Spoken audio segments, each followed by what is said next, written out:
In that agrarian economy, you're just labor. Land is capital. And so to gain money and wealth and to have freedom, you have to have land. Haven't made $1 bed. Luck is all I've had. At the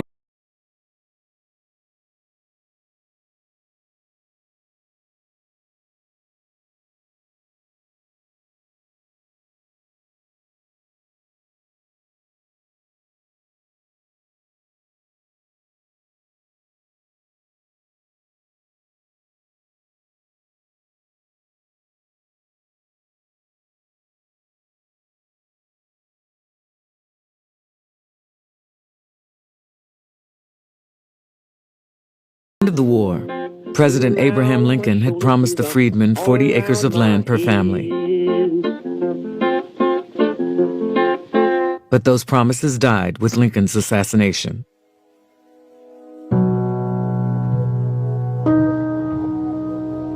Instead of 40 acres and a mule, they got the Freedmen's Bank. So instead of land, they were given a bank. Union soldiers were getting bonuses. So the idea was to create a way to encourage the men to save the money so they wouldn't go squander it or be defrauded out of the money. It was sold to the freedmen as better than giving you the land.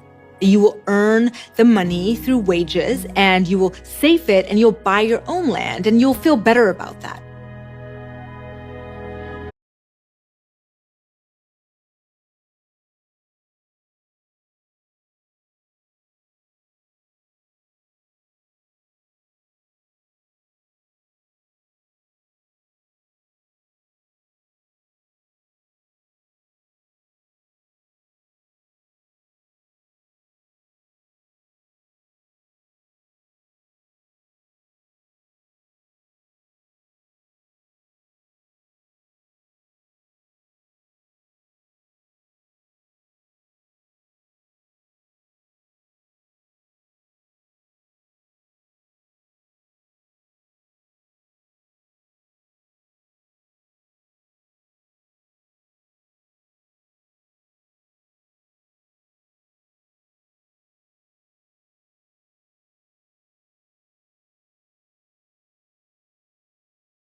Never mind that hundreds of years of working the land didn't count for earning the land. The Freedmen's Bank was privately held, owned, and managed by wealthy white men. But the bank's aggressive marketing conveyed a different impression to its black depositors.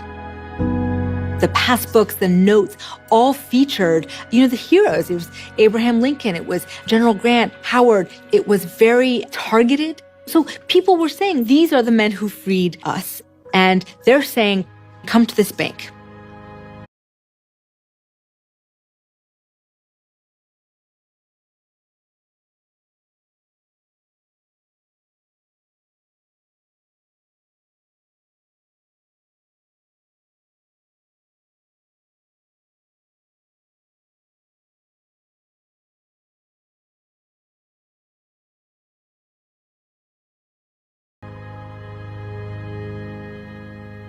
In freedom, some skilled African Americans saved their hard-earned capital at the Freedmen's Bank and went into business for themselves. For some black business people, personal services were the clearest path to success, and sometimes wealth. They recognized that their ability to have a particular kind of skill set, which was something that the white population needed, allowed them a certain kind of mobility and freedom. Many of them were able to cash in on expectations that they were replicating their servant roles where whites were in power and African Americans were serving them. For example, a number of Black barbers continued to keep their exclusively white clientele after the war. All these barbers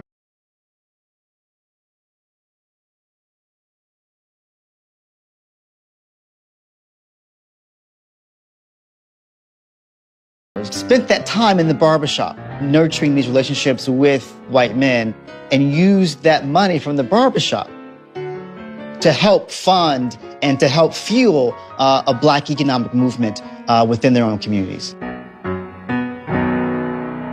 From barbershops to grocery stores, Black businesses relied on the Freedmen's Bank.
But a decade after it was founded, bank president Henry Cook was running the Freedmen's Bank into the ground. Here was Cook saying, look at all this money. They're putting their money in my bank, and whenever I need it, I'm gonna reach in and get it. Henry Cook starts looting the bank. He just starts taking this money and lending it or giving it to some friends and acquaintances, just putting the capital into railroad bonds, which was the subprime market of the day. With the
Freedmen's Bank on the verge of collapse, the federal government turned to the best-known African-American leader in the country to salvage it.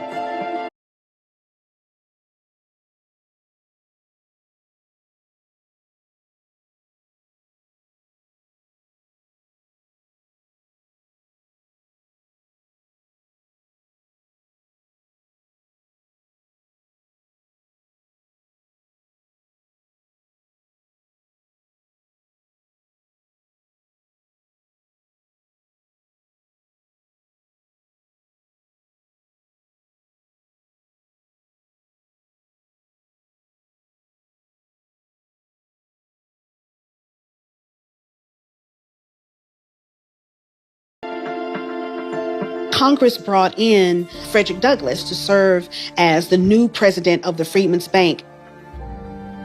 Initially, he invested $10,000 of his own money as a way to shore up the bank, as well as to encourage other African Americans to continue to deposit their money into the bank. But the bank was beyond saving. So Douglass had to go to Congress and say that the bank was bankrupt and it needed to close. The fact is, I was married to a corpse. I found that I had been placed there with the hope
that by some drugs or some mighty magic, I would bring it back. But the life, which was the money, was gone.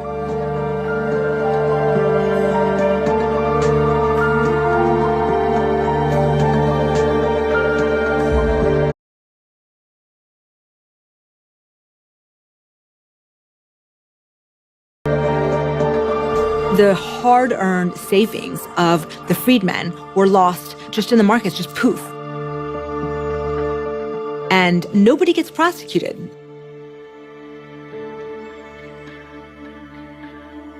This was white-collar crime, actual just crime. It was theft, and nobody goes to prison for it.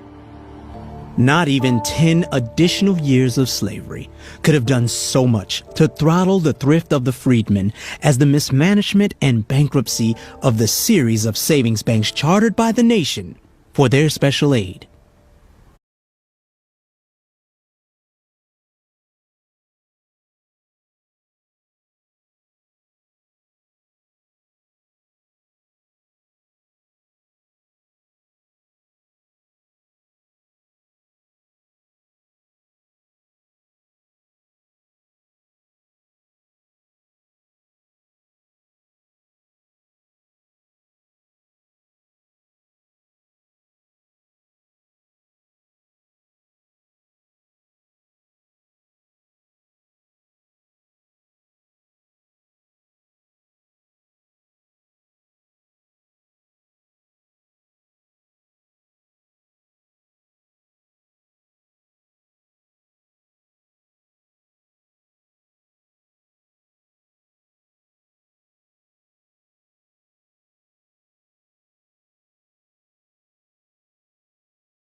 From 1865 to 1870.